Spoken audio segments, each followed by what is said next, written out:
வணக்கம். Peptic ulcer பற்றி பார்க்கலாம். வயிற்றுப்புண் பிரச்சனை இருக்கவங்க பால் மற்றும் அது சம்பந்தமான பொருட்களை எடுத்துக்கொள்ளலாமான்னு பார்க்கலாம்.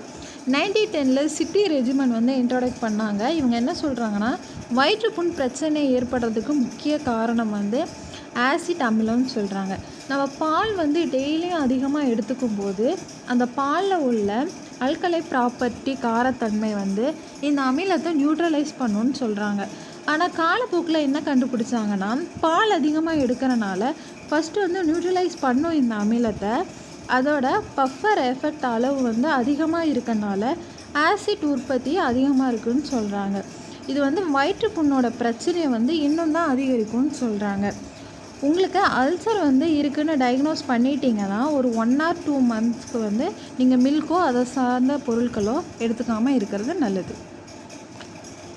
ஸோ உங்களுக்கு அல்சர் இருக்குன்னு டயக்னோஸ் பண்ணிங்கன்னா